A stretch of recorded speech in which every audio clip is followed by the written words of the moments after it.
everybody, June here. You may or may not know if you've watched my other videos in the last couple of months that I moved, and I moved to a place where I actually have a dedicated sewing space, and I just tidied it up, so I thought this would be the perfect time to show you around. So if you are into sewing spaces tours, this is the video for you. Stick around. So walking in the door, this is a bedroom, or it's supposed to be a bedroom, and as you can see, I have a lot of shelving. And let's start from the beginning.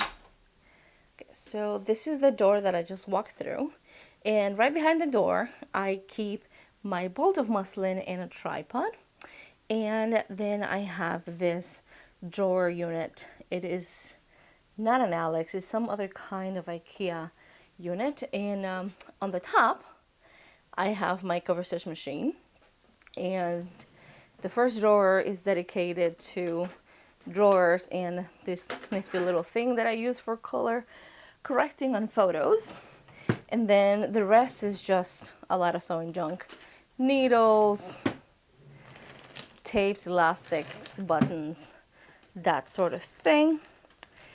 And these two units here have fabric, and on the other side of the door is a full-length mirror, which is fantastic for when you're sewing, and that's me in my fluffy pink slippers.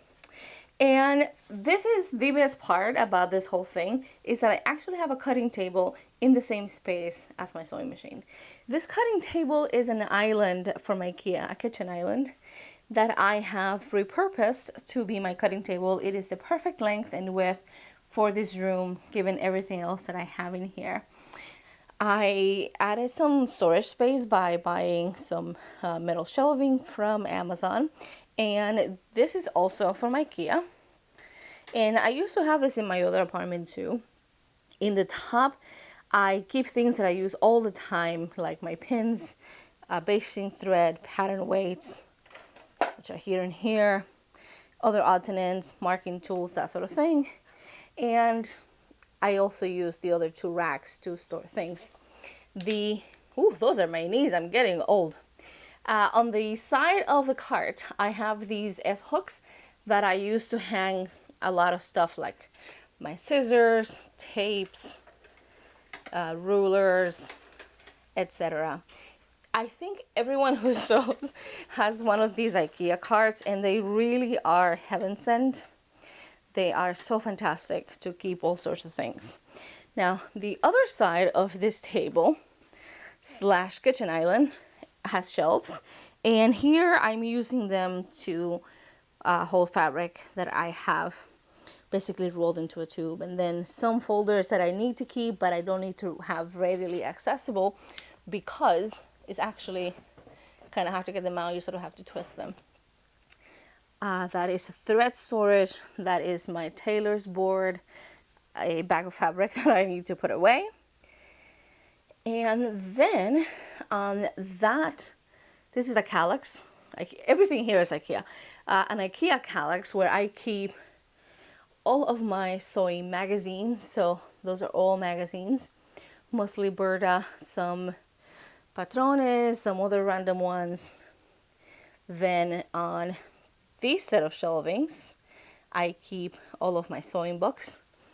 These here are costuming books, and then as you get to those two shelves, they're just more general purpose sewing books, and I have them organized by general purpose, couture, and then specific sort of garment or techniques. And then in the units with the baskets, I have patterns, lots of patterns, all kinds of patterns.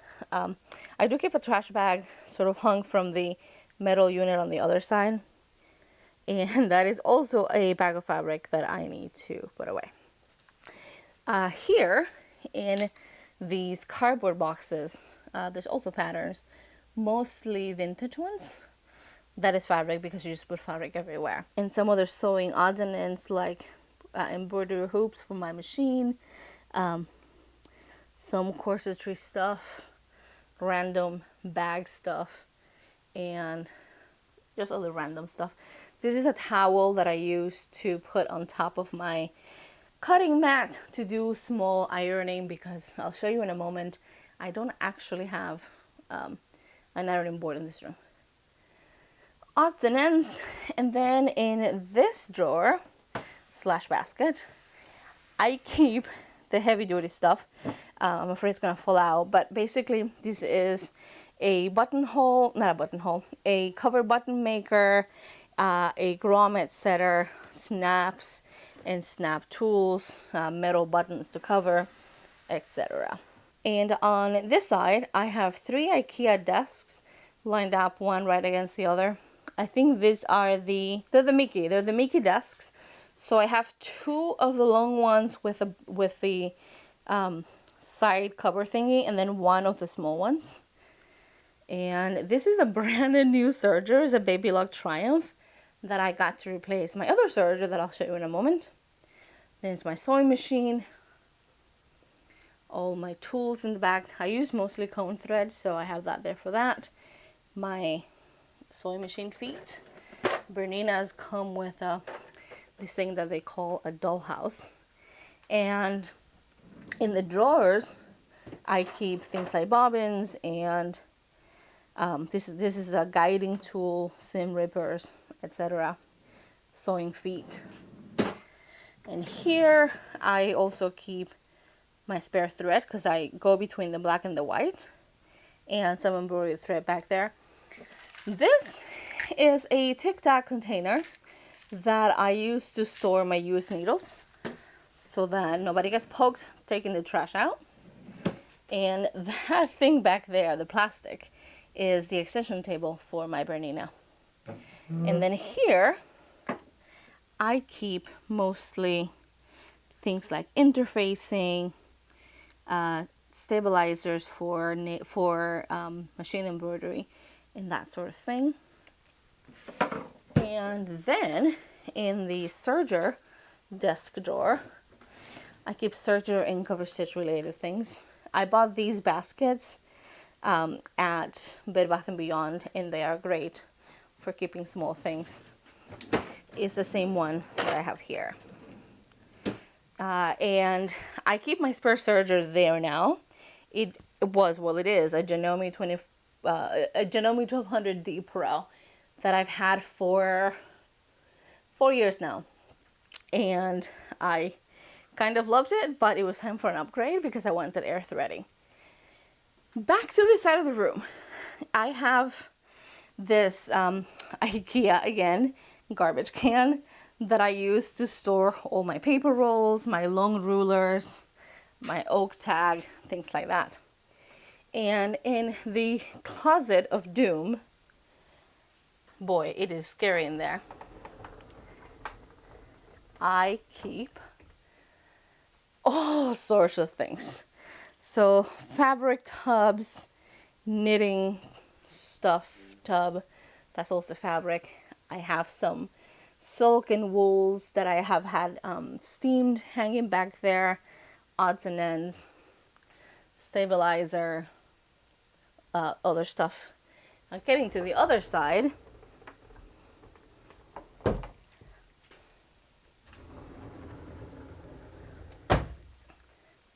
I keep spare machines. So this is a 1960s Singer sewing machine.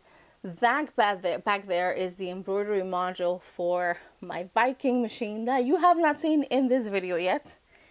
More fabric, all kinds of fabrics, more wool back there. And because every bit of space is necessary, on top of this Calyx, I keep sewing machine boxes, both full and empty. For example, that Viking actually has a Viking sewing machine in there, and that Singer box also actually has a sewing machine in there. All of the other ones are empty, but I keep the boxes because, first of all, they're out of the way, and second, I kind of worry about moving the machines around when moving or what have you. So I like having the packaging they came in. And if you're looking at that black pole and wondering what the hell it is a pole that is holding a camera that I have been using to film tutorials, to film the top-down view. So it has a top-down view of my table here. And that is, I think, it for the sewing stuff. But this is a multi-purpose room. Actually, that's not true. That is a 1950s, I think it is, yes. Singer Featherweight sewing machine. So, but now really that's it for sewing. But this is a multi-purpose room, so I keep a lot of other stuff here. This Kallax, I don't know if you can see, but it has mostly handbags. These are all handbags and handbags up there, and there's no room between the top Calyx and the ceiling, so there's nothing up there. But a lot of storage. Oh, I also keep knitting books down here, and here I keep patterns that I have printed out, taped together, and made and liked. It's a bit dusty there, and yeah, that's it. And of course, this is also the room in which I work. So this is my working corner. This is where I work on my dissertation, and it has my desk and right now some books and a lot of mess in the drawers.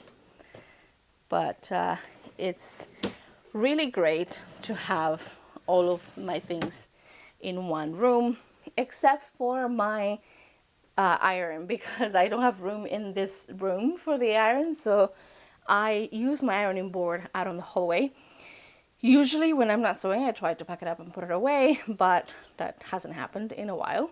But basically, I go from my cutting table to my sewing machine to pressing here. And it is the best setup I've had since I owned a 4-bedroom house in Florida. And that is my new space. I hope you have enjoyed this possibly long tour of it, because I'm not sure how much I recorded, but this is it. If you have any questions about any specific arrangements or any specific things that you saw in this video, I am happy to answer questions, so let me know in the comments. Thank you so much for watching, and I will see you next time. Bye!